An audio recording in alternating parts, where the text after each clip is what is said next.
Olá! Como vocês estão? Espero que esteja tudo bem. Hoje vamos para mais uma aula de Geografia para o EJA Módulo 1 Médio. E hoje o tema da nossa aula, gente, é litosfera, formação, eras e teorias. Vem comigo! Gente, o que é o relevo? Não é? Para se poder estudar a litosfera, nós temos que primeiro definir o que significa o relevo. Ele pode ser definido como as formas da superfície terrestre, tá? Tudo o que você observa. Ele tem duas origens. Eles podem ter origens através de agentes internos ou agentes endógenos, como, por exemplo, vulcanismo, tectonismo. E o relevo pode se transformar também através dos agentes externos, que são os agentes exógenos, que pode ser o clima, a vegetação. Então, isso aí nós vamos ver nas próximas aulas de forma bem tranquila para que você entenda. Mas o relevo também, ele corresponde ao conjunto de formações apresentadas, gente, pela litosfera. Essas formas são definidas pela estrutura geológica combinada exatamente com essa dinâmica interna e externa do nosso planeta, tá? Então, vamos imaginar o seguinte. Se eu faço um bolo, tá? Bem gostoso lá de laranja. Se eu coloco a massa desse bolo numa forma de coração, tá? Você vai ver o formato, não é? Coração. Se eu pego essa mesma massa de bolo do mesmo jeito e coloco numa forma de bolo quadrada, a forma que você vai ver externamente é essa aqui. Concordam? Mas se eu não disser a vocês qual é o sabor do bolo, será que apenas olhando a forma do bolo você pode me dizer qual é o sabor? Não, você vai ter que dizer assim: Pati, eu vou ter que tirar um pedaço do bolo para saber o que tem dentro. Pronto, vamos imaginar o nosso planeta como um bolo. Então, para que a gente entenda a forma que ele possui externamente, precisamos também saber como ele se apresenta internamente, tá? Então, essa forma é o que nós chamamos de relevo, tá? Mas, gente, o nosso planeta nem sempre foi da forma que nós conhecemos hoje. Gente, né? Não vamos revelar a idade de ninguém, mas nosso planeta é um pouquinho mais velho do que muita gente aqui. E não é coisa de décadas, não, nem centenas de anos, não, nem milhares de anos, não. Desde quando o nosso planeta começou a ser formado, temos bilhões de anos atrás, não é? Dando uma olhadinha aqui nesta imagem, vocês vão observar na base, tá? Você vai ter a era pré-cambriana, onde vão começar a surgir, não é? Os primeiros sinais de vida elementar. Então você vai ter a era azoica, que significa sem vida, e em seguida a era arqueozoica e proterozoica, que significa vida arcaica e vida elementar. Mais alguns bilhões de anos se passam e nós vamos ter a era paleozoica, que significa vida antiga ou primitiva. Vejam que ao lado tem algumas imagens que vão nos ajudar a entender como aconteceu, não é, o crescimento do nosso planeta, a evolução dele. Em seguida, vocês vão ter a era mesozoica, que significa a vida intermediária. Então aqui você já está vendo, Paty, eu estou vendo aqui, ó, dinossauros, que massa! Mas, por exemplo, Patrícia, cadê a gente aí? Eu não tô vendo a gente aí. Você vai ver o homem, não é? O primeiro homem, ele vai aparecer na idade mais recente do nosso planeta, que é exatamente aqui, ó, na era Cenozoica, tá? Então você vai ver o ser humano aqui, ó, bem no cantinho aí, mexendo com fogo. Então, deixa eu dizer uma coisa a vocês. Quando vocês assistirem aqueles filmes, não é? Jurassic Park, Parque dos Dinossauros, que você vê o encontro do homem com os dinossauros, esse encontro, gente, nunca aconteceu, tá? Quando o homem veio aparecer no nosso planeta, os dinossauros já tinham sido extintos.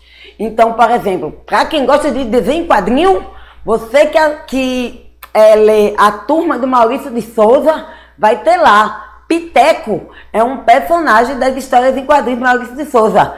E Piteco tá lá, ó, com um dinossauro do lado, como estimação. Então, isso aí nunca aconteceu. A mesma coisa, eu tenho certeza que vocês se lembram. Fred Flintstone, não é, da Hanna-Barbera, lembra?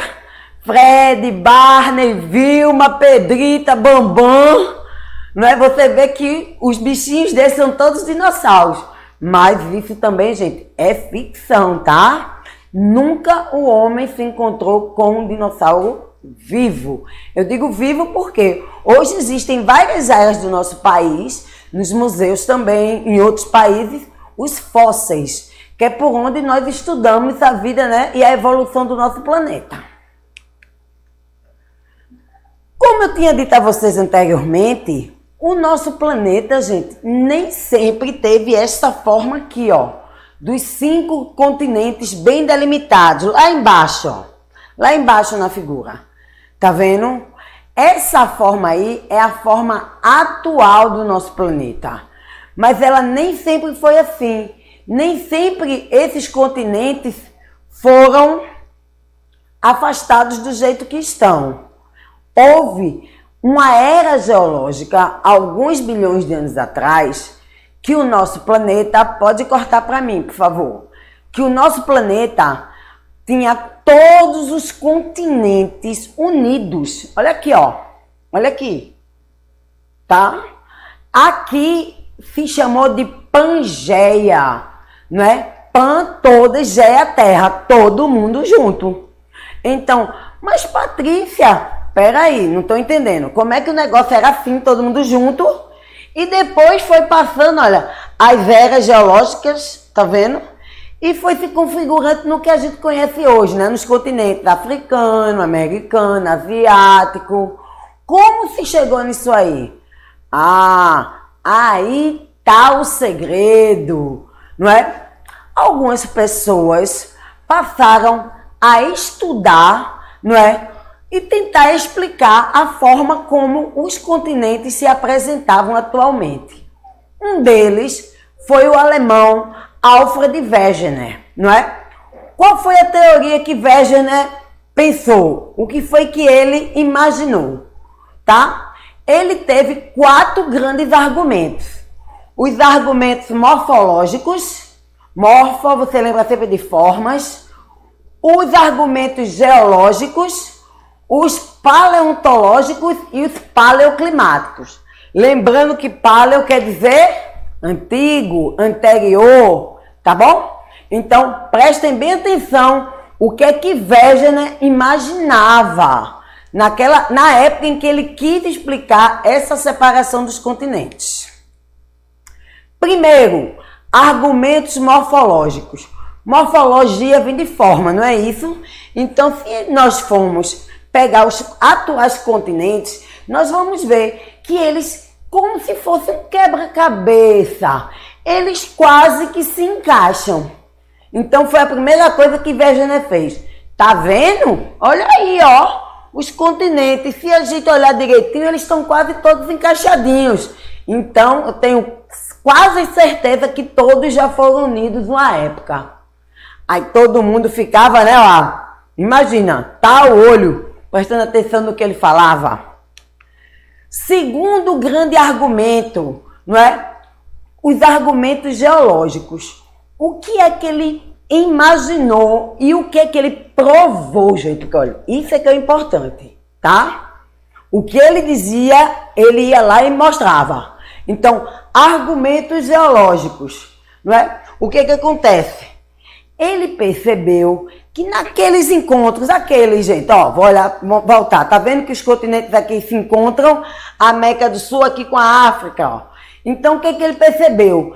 Que existiam os mesmos tipos geológicos de rochas, tanto de um lado do continente, como no outro continente. Ou seja, aqui ele presumiu que em outras eras passadas, esses dois pedaços, não é, poderiam sim ter sido unidos em determinados momentos. Então, esse foi o segundo grande argumento de Wegener. Terceiro grande argumento, argumento paleontológico. O que quer dizer isso, Patrícia? Ele encontrou fósseis. Lembra que eu falei dos fósseis? Não é? Ele encontrou fósseis de mesmos animais e plantas em áreas próximas dos diversos continentes. Então, o que é que ele imaginou? Oxe, se eu tenho plantas e animais terrestres em continentes separados por milhares de quilômetros do oceano, provavelmente esse pessoal aí era todo mundo unido. Não é? Menino, todo mundo ficou olhando assim para Wegener. Só que teve um grande problema. As pessoas faziam, tá, Wegener, tranquilo, tô vendo que os continentes se encaixam, tô vendo que tem tipo de rocha de um lado e do outro, ótimo. Tô vendo que os animais, né, os argumentos paleontológicos são legais, porque existe de um lado e existe de outros continentes. Mas como esses continentes se separaram? Como, Wegener? Aí, gente, pronto. Ele, naquela época, com a tecnologia que ele tinha, ele não conseguiu explicar como é que esses continentes se movimentavam. Então, naquela época, um pouquinho depois, ele ficou desacreditado, porque ele não soube explicar essa parte, tá? Com o advento, né, na década de 40, década de 50, com a melhoria tecnológica e o aparecimento de outras ciências, como, por exemplo, a oceanografia, foi-se possível perceber que o nosso planeta, tá, a oceanografia, a geologia, que são ciências afins com a geografia, fosse possível perceber que o nosso planeta, né, ou melhor, a superfície dele, que chama-se litosfera, esfera de pedra, está dividida em placas litosféricas ou tectônicas. É como se fossem placas que se encaixam, não é? É a parte rígida do nosso planeta. Quando você vai para o interior do nosso planeta, nós vamos ver que a tenosfera, que é essa área aqui, ó, ela vai ficando, não é, um pouco mais fluida em relação à litosfera.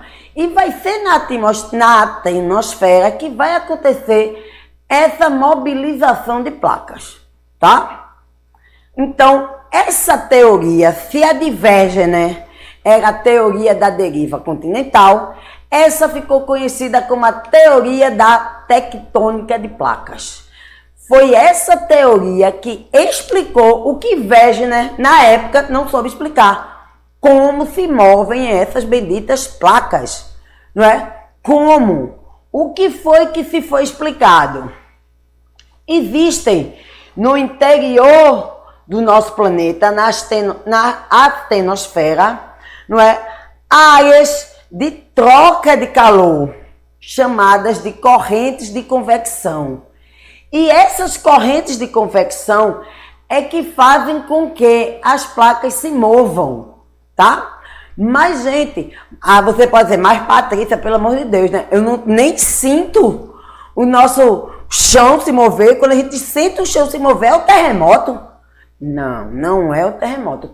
A terremoto é uma mobilização brusca tá certo? De uma parte da litosfera, mas o que nós estamos falando é de deslocamento, gente, de centímetros ao ano. Mas vocês lembram que no começo da aula eu falei para vocês que o nosso planeta tinha alguns bilhões de anos? Então imaginem 100 bilhões, 200 bilhões de anos, essas placas se afastando de 2 a 3 centímetros ao ano, tá? Então essas placas é exatamente onde estão localizados os nossos atuais continentes e os nossos atuais países, tá? Essas aqui são algumas placas, são as principais placas tectônicas. Então você vai ter a placa sul-americana, você vai ver aqui, ó, a América do Sul, aqui está o Brasil. Aqui, Paty, o que tem nessa área aqui? O oceano, o quê? Atlântico, exatamente. Então, você vê que nas áreas emersas, as áreas acima do oceano, são os continentes que a gente conhece. Senão a gente estava tudo aqui afogado, né? E as áreas submersas são exatamente as áreas de subsolo marinho, tá? Então, gente, lá na frente, nas próximas aulas, nós vamos ver que essas placas, quando elas se mexem, elas acabam causando alguns fenômenos que, por sinal, vocês estão sempre ouvindo falar. Gente, um dia desse foi em Caruaru, tremeu a terra, não é? Outro dia desse, não é? Foram nos países asiáticos. Vocês também ouviram falar de tsunamis, não ouviram? Então, muitas dessas placas, né, a movimentação dessas placas vai causar alguns desses fenômenos que nós vamos estudar nas próximas aulas, tá? Então, gente, espero que vocês tenham gostado, mas o principal, lembre-se que nosso país, não é? Nossos continentes, eles estão em placas tectônicas em terras emersas, acima do nível do mar, tá bom? Então, nas próximas aulas, vamos ver o que isso causa no nosso planeta, tá bom? Vamos para a próxima aula. Um abraço e espero vocês lá.